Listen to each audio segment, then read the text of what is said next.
Salut à vous les moches, très heureux de vous retrouver en ce vendredi matin, j'espère qu'il est encore comme toujours que vous allez bien et que vous êtes motivés pour continuer notre séance numéro 3 qui porte sur le fait de se raconter pour se justifier, toujours dans notre grande séquence sur l'autoportrait et l'autobiographie.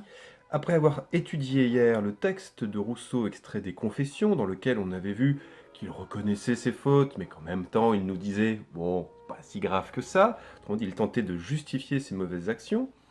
Nous allons voir l'autre point de vue, intéressant d'ailleurs toujours sur la même anecdote du fameux vol de Rousseau qui aurait dérobé de l'argent à son ami en se faisant rembourser la place de théâtre que son ami lui avait payée. Phrase compliquée, je commence un peu chaud le matin mais on va y aller. Nous allons voir que George Sand, elle de son côté, a une autre version et porte un regard bien précis sur ce que Rousseau a pu faire, et voire même sur son œuvre en général, en tout cas sur les confessions en général. Donc pour aujourd'hui, on commence par se plonger dans le texte avec la lecture au verso de notre texte de George Sand, qui est donc extrait Histoire de ma vie. Alors George Sand, pourquoi Georges? Les parents, ils sont pas sympas. En fait, George Sand, vous l'avez compris, s'appelle Aurore Dupin, sauf qu'à l'époque, être une femme et être écrivain, ça ne va pas forcément ensemble. C'est dire à quel point l'humanité a tout de même une mémoire extrêmement courte, puisque on doit à de nombreuses femmes des ouvrages fondateurs dans la littérature. Je pense notamment à La Princesse de Clèves, écrit par Madame de Lafayette. Je pense également à tous les salons littéraires qui ont permis à beaucoup d'auteurs de se rencontrer et qui étaient, depuis d'ailleurs sous la monarchie, puis la Restauration, etc., toujours maintenus par de nombreuses femmes de lettres, femmes lettrées, qui ont permis ainsi à la culture littéraire de se développer. Nous avons des poétesses telles que, je sais pas, Marceline Desbordes-Valmore, par exemple. Il a fallu de nombreuses années pour réussir à la réhabiliter, puisque malheureusement, jusqu'à encore il y a peu, nous vivions dans un monde profondément sexiste qui continuait à penser que les femmes n'avaient pas leur place sous le panthéon de la littérature. Heureusement, aujourd'hui, les mentalités ont évolué, et ça paraîtrait totalement, je sais pas, absurde d'imaginer par exemple que pour une même profession, un homme et une femme n'auraient pas le même salaire. Vous imaginez? Hein?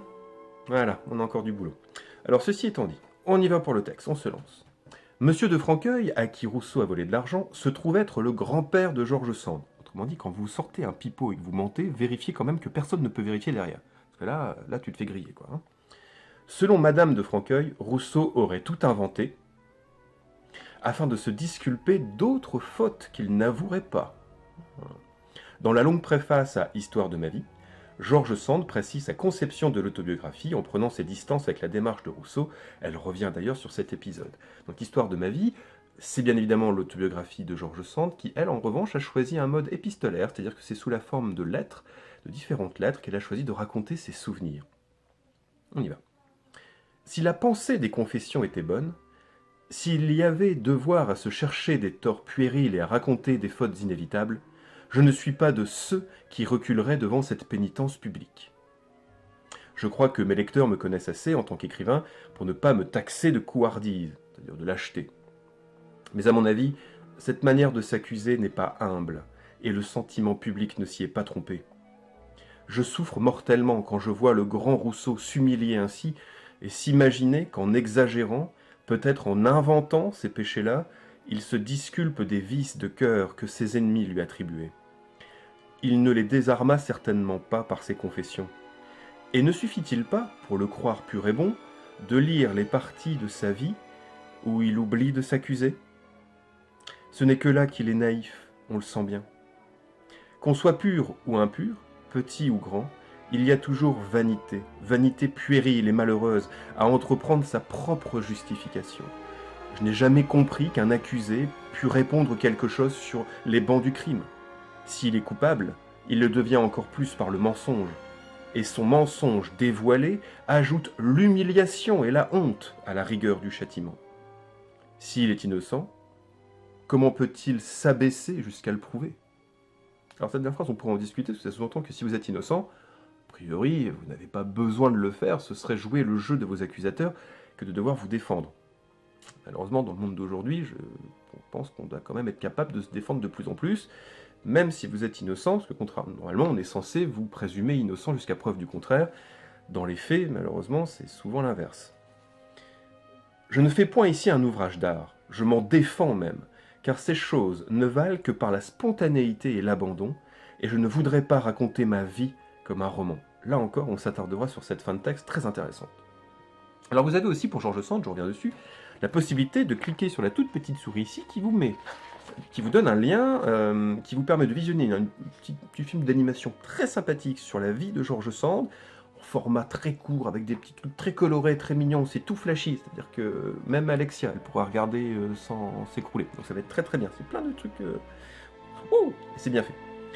On se lance dans les questions, c'est parti, qu'est-ce qu'on vous demande? Question numéro 5, George Sand serait-elle capable d'avouer ses fautes comme le fait Rousseau? Qu'est-ce qu'elle nous dit? Eh bien, elle nous dit que oui, évidemment.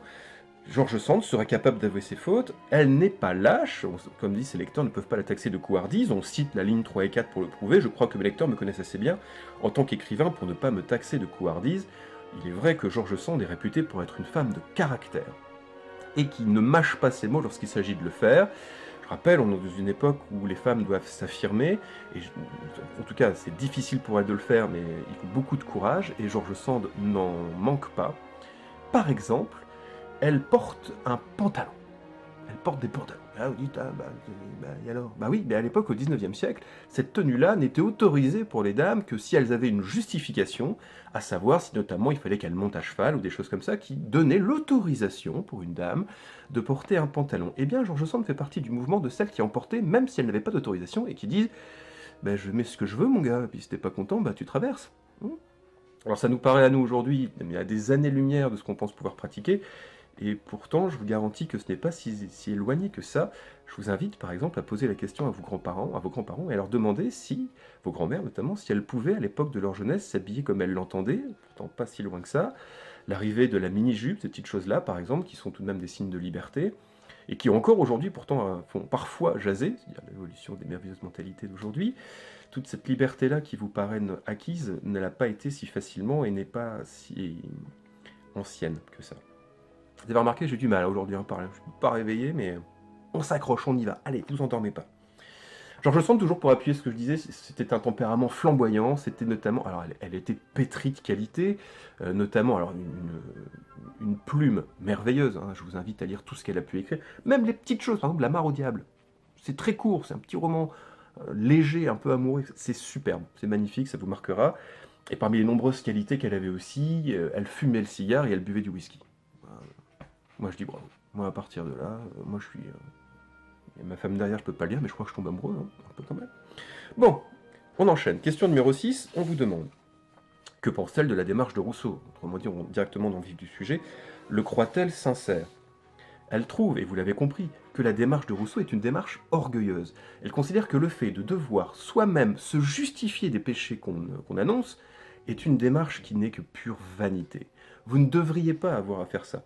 Et vous vous en rendez bien compte, c'est ce que je vous expliquais déjà hier, lorsque vous avouez une faute, tentez par vous-même de justifier votre faute, c'est horrible. Lorsque l'un ou l'une de vos amis vous a trahi, vous a fait énormément de mal, vient vous voir, vous présente ses excuses et vous dit derrière, oui mais tu sais en même temps, je pense que tu peux me pardonner parce que ça peut expliquer ce que j'ai fait, ça vous aide pas du tout à pardonner. Hein, ça vous énerve encore plus. C'est ce que nous dit George Sand, elle va même jusqu'à prendre l'exemple de l'accusé, qui sur le banc des accusés non seulement reconnaît ses torts, s'il est coupable, mais en plus tente de justifier ce qu'il a fait de mal. Or, si vous avez fait quelque chose de mal, la seule chose à faire, c'est faire preuve d'humilité. Je le répète, lorsque vous arrivez vers votre professeur tout penaud expliquant que vous n'avez pas votre DM de maths, vous ne commencez pas à justifier la chose en disant que votre chien avait faim et que vous n'avez trouvé que ça pour le nourrir. On s'en tamponne comme de l'an 40, hein, ça ne vous pardonne pas. Et elle ajoute, il y a toujours vanité. Donc cette manière de s'accuser n'est pas humble, ligne 5, disais-je. Et elle ajoute, il y a toujours vanité. Vanité puérile et malheureuse. Puérile, c'est-à-dire que ça relève du domaine de l'enfant. Bah oui, c'est une démarche un peu enfantine. Si vous avez des petits frères, petites sœurs, ou même votre clébard, tiens, quand il fait son petit regard tout malheureux, lorsque vous avez le petit frère ou petite sœur qui fait quelque chose de mal et qui tente après de justifier, je suis désolé, j'ai fait ça, mais parce que ça relève du domaine de l'enfance. Normalement, a priori, lorsque vous êtes adulte, vous êtes capable de raison, vous vous contentez de présenter humblement vos excuses en espérant que la personne vous pardonne, et vous devez être prêt, comme je vous le disais hier également, à accepter qu'elle ne vous le pardonne pas. C'est ça, cet acte de sincérité. L'acte d'expiation des fautes. On apprend également, comme je le dis, qu'elle ne pense pas Rousseau sincère, et elle ne le croit pas, parce que sa grand-mère lui racontait que l'histoire était totalement fausse. Sa grand-mère, Madame de Franqueuil, va même jusqu'à expliquer à George Sand que Rousseau fait cela pour cacher, des fautes bien plus graves qu'il aurait commises. Dans les Confessions, par exemple, il ne parle pas du fait d'avoir abandonné ses enfants. Alors, il y en a qui vont me dire, oui, mais c'est pas grave.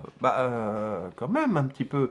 Là, le fait d'avoir dérobé de l'argent en se faisant rembourser une somme dérisoire, et en partant avec, et en présentant ça comme étant un acte horrible dont il se repent, comparé au fait d'avoir abandonné ses enfants.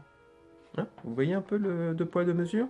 En mettant ça sur le devant, ça lui permet de ne pas avoir à avouer de fautes bien plus graves, dont ses adversaires de l'époque, l'accusé, Voltaire notamment, et il ne se privait pas de lui faire remarquer qu'il était bien plus doué pour donner des leçons que pour les appliquer à lui-même. Hein, faites ce que je dis, pas ce que je fais, dont je parlais hier.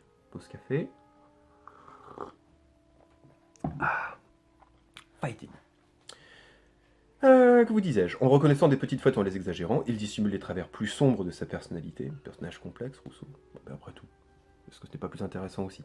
En exagérant, peut-être en inventant ces péchés-là, il se disculpe des vices de cœur que ses sentiments lui attribuaient. Ça pose d'ailleurs ça une question assez intéressante, puisque on se souvient, Rousseau lui disait « Ne me jugez pas sur mes actes, mais sur qui je suis ». Et pourtant, si on tourne la chose à l'inverse, ça sous-entendrait qu'on devrait être aussi capable plutôt de juger une personne pour ce qu'elle est au fond d'elle, et non pas pour ce qu'elle a accompli comme acte. C'est délicat. C'est délicat dans les faits. Prenons l'exemple d'un auteur qui serait une pourriture humaine, mais qui aurait écrit des choses formidables. Est-ce que vous êtes autorisé à dire que le livre est beau si vous savez que la personne est absolument horrible? Un des exemples auxquels je pense, c'est Louis-Ferdinand Céline, qui a écrit un ouvrage formidable, un de mes préférés, je vous le dis pour le coup, Voyage au bout de la nuit, superbe. C'est écrit avec une forme de violence verbale, mais en même temps avec énormément de style, c'est dynamique. Et le problème, c'est que Louis-Ferdinand Céline, notamment en vieillissant, il vieillit pas très bien, il devient de plus en plus antisémite. Ça c'est injustifiable. Et alors, ça ne se ressent pas encore dans Voyage au bout de la nuit, même s'il y a des moments où il crache sa haine, etc. Mais c'est son personnage qui fait ça. Le narrateur, c'est pas lui-même. En revanche, vers la fin de sa vie, il va notamment écrire des choses contre Sartre, je pense à Un agité du bocal, et des écrits de plus en plus haineux, qui là sont difficiles à justifier, où ça donne même un peu la nausée. Et on se dit, mais comment puis-je me permettre d'aimer une œuvre de quelqu'un qui est une telle ordure? Délicat. Compliqué. Est-ce que vous êtes autorisé à apprécier mes cours alors que je suis horrible? Oui, vous avez vu, je fais même travailler mes enfants. Horrible. Hein? Ah oui, on se pose la question. Autrement dit, est-ce qu'on juge vraiment une personne sur ce qu'elle est plutôt que sur ce qu'elle fait? Ou est-ce qu'on peut se permettre d'aimer ce qu'elle fait, de juger ses actes, et en ne prenant pas forcément compte de qui elle est? Autre point de vue encore, je vais un petit peu plus loin, sommes-nous vraiment si éloignés de cela, de ce que nous faisons? Est-ce qu'on ne retrouve pas forcément, de facto, un peu de nous-mêmes dans les actes que nous accomplissons? Est-ce que ce n'est pas une façon de nous révéler? Peut-être même de révéler une facette qui nous échapperait à nous-mêmes. Je rappelle que l'acte de se connaître, vous en avez fait vous-même l'expérience en tentant de répondre au questionnaire de Proust, n'est pas un exercice facile. On ne se connaît pas si bien que ça. Il y a peut-être des choses dont on aurait besoin, comme un regard extérieur, pour apprendre à se connaître soi-même.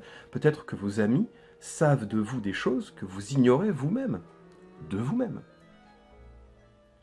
Connais-toi toi-même. Socrate, on n'a pas évolué. Qu'est-ce que vous voulez que je vous dise? Question numéro 7. Alors là, cette fois-ci, on s'intéresse à la fin du texte et on vous demande pourquoi est-ce qu'elle oppose ouvrage d'art, ligne 19, à spontanéité et abandon. Déjà, spontanéité et abandon, ça veut dire quoi? Je vois Hugo qui est en PLS, t'inquiète pas, mon grand, j'arrive. Spontanéité, c'est que vous le faites sans réfléchir. Vous êtes spontané, vous répondez du tac au tac, vous faites quelque chose spontanément, ce n'est pas réfléchi, c'est instinctif, spontané, immédiatement. Et quand on parle d'abandon, c'est abandon de la raison, c'est-à-dire que vous n'êtes pas là en train de réfléchir pendant des heures avant de faire quelque chose, vous vous laissez aller, c'est ce qu'on vous dit quand vous êtes un peu terrifié, on vous dit arrête de réfléchir et fonce. L'abandon, c'est ça, c'est lâcher prise. Donc l'abandon et le lâcher prise, c'est la même chose, y aller immédiatement sans trop réfléchir, opposé à l'ouvrage d'art. Ça s'entend que l'ouvrage d'art serait l'opposé de ça. Bah oui.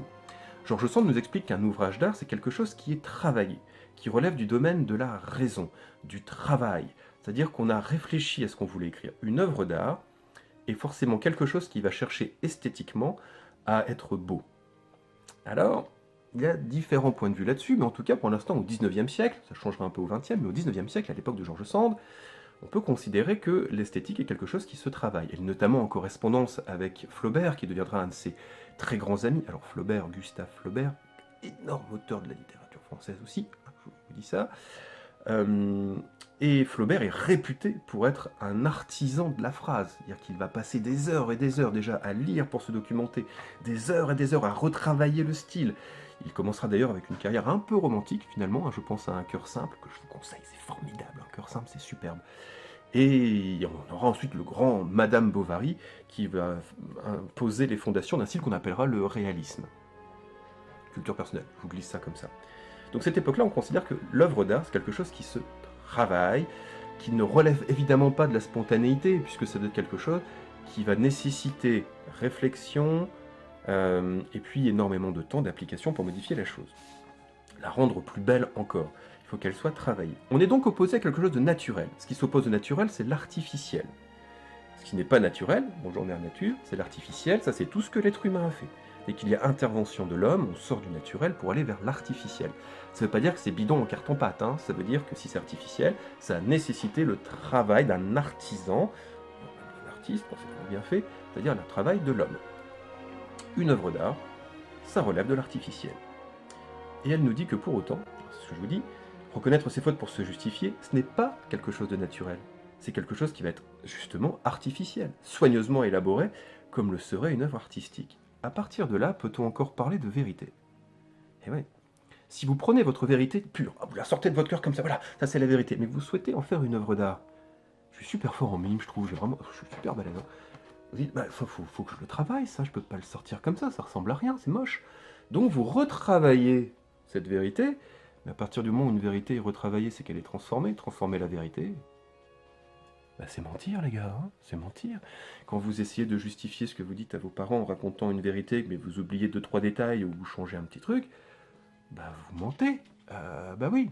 Hein, quand Abel, il a raconté à son papa et sa maman qu'en fait, il était sorti se promener et que c'est pour ça qu'il rentre à 4h du matin pour aider son copain, il a oublié de dire qu'en fait, il était parti en rêve party et qu'ils ont tourné pendant des heures et des heures dans les rues en allant faire tous les bars.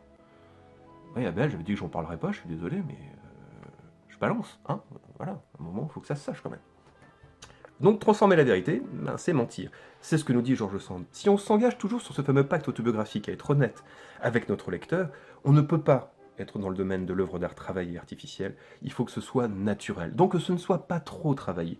Il faut que ce soit spontané, immédiat, sans trop de réflexion. Quand elle choisit de raconter sa vie dans ses lettres regroupées dans un recueil nommé Histoire de ma vie, vous dis-je, elle s'engage, elle, à le faire de façon authentique et non pas romancée. Et oui, parce que qui dit roman, dit mensonge. Le roman étant une histoire inventée, une forme d'illusion romanesque, on parle d'illusion romanesque d'ailleurs, ça sous-entend que vous ne pouvez pas avoir quelque chose de vrai. Alors là, ce point de vue-là, ça c'est un sujet de débat qui est interminable, où il n'y a pas de vérité à apporter et qui pourrait durer encore des heures et des heures. Je pourrais vous faire une vidéo de 2h30, mais comme là vous êtes déjà tous en train de dormir et que je vous ai saoulé dès la 3e minute, je ne vais peut-être pas pousser le vice jusque-là. Mais on pourrait en discuter. Le mouvement surréaliste, par exemple, qui va arriver au XXe siècle, après la Première Guerre mondiale, dont je vous ai déjà parlé, si vous vous souvenez bien, qu'on retrouve autant en littérature que dans d'autres formes d'art d'ailleurs, je pense au dadaïsme, surréalisme, avec des figures comme André Breton, par exemple, des figures de Proust, même Louis Aragon qui va en faire partie, nous disent « Laissons la raison de côté et parlons immédiatement, sans réfléchir, la vérité se trouve et l'esthétique doit se trouver dans ça, la raison ne nous a amené qu'à faire des guerres, et à nous tuer, donc à nous entretuer, donc finalement, ce n'est pas la solution. Elle n'est pas dans la raison, mais elle est dans l'instinct, l'émotion, l'immédiat, la spontanéité, voire même la déraison, ce qui va s'opposer à la raison. Mais dans le mensonge en lui-même du roman, n'y aurait-il pas une forme de vérité? Comment pourriez-vous expliquer qu'en lisant une œuvre, vous ayez l'impression qu'elle vous parle, d'y trouver une forme de vérité? Autre exemple, lorsque vous voyez un film, un super film, comme par exemple Avengers, moi j'adore, et qu'à la fin, vous pleurez comme une madeleine. Pourtant, vous savez que c'est faux. Je vous rappelle qu'Ultron, c'est pas un vrai bonhomme, hein. On n'a pas encore des gens qui se battent juste avec un bouclier. Enfin, on a eu ça, remarque. Mais il savait mieux le faire. Enfin bref, c'est un autre problème. Et vous pleurez à la fin, quand... je vais pas vous spoiler, mais à la fin, il y a des choses qui font pleurer quand même. Vous savez que c'est faux, et pour autant, vous réagissez avec une émotion qui, elle, est vraie. Comment se fait-il que face à un mensonge, vous le considériez comme une telle vérité qui vous fait vibrer? N'y aurait-il pas un peu de vérité dans le mensonge romanesque? Ah. Louis Aragon nous dit d'ailleurs, je pense en préface des Cloches de Bâle, alors c'est marrant, il y a 2 préfaces, il y a celle aussi de son ami Julien Gracq, que j'aime beaucoup, qui nous dit un peu la même chose, qui nous dit que finalement dans le roman, il y a un mensonge qui donne une part de vérité, c'est-à-dire le roman, Louis Aragon nous dit, le roman est une invention de l'homme qui lui permet d'appréhender le réel et toute sa complexité. Une invention, un mensonge qui nous permet d'appréhender le réel dans sa complexité alors que ce n'est qu'un mensonge. Je vous laisse sur ces quelques paroles réfléchir un peu, on cogite en ce vendredi. Ceci étant dit, vous avez donc bien travaillé, vous avez fait vos 3 questions. J'en profite pour faire aussi des félicitations, parce que je regarde les résultats du quiz que je vous ai donné la dernière fois, je conclurai sur ça. Notre champion toute catégorie, alors, qui a remplacé Tracy, notre championne précédente, c'est Arthur. Là, Arthur, champion du monde. Là, Arthur, il m'a mis une raclée, hein, il passe même devant moi. Comme quoi, tu vois Arthur, je te l'ai toujours dit, c'est pas parce qu'on ressemble à rien qu'on peut pas y arriver. J'en suis la preuve vivante, tu vois. Superbe. Donc Arthur, grande classe, suivi de près par Phoebe. Hein, Phoebe qui est vraiment mais au taquet, t'as manqué un peu de temps, t'as pas eu le bonus qui allait avec. Et j'ai une pensée toute attendrie pour Florentin, qui prend la place d'après. Et qui doit, mais alors mes rendre mes verres de jalousie, je pense à Léonie et à Florine qui sont juste derrière, parce qu'elles ont 7 bonnes réponses alors que Florentin n'en a que 6. Mais Florentin a eu un bonus. Il a eu un petit joker avec les petites icônes qui arrivent, et alors là il est passé juste devant. Et je te dis Florentin, c'est fourbe, je suis fier de toi. Très beau travail. Sur ce, prenez soin de vous, passez un très bon week-end.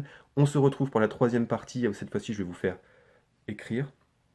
On ne se retrouvera pas avant je sais pas quand, parce que zone rouge attitude. Je garde espoir de pouvoir au moins vous revoir une fois, histoire de vous faire un petit coucou de loin pour vous dire bonne chance dans la vie. Et j'espère qu'on se reverra un petit peu quand même. Au moins une fois, que je puisse pleurer de loin derrière mon masque. Et en attendant, prenez bien soin de vos proches et de vous-même. Je pense à vous. Je vous embrasse. Résistance.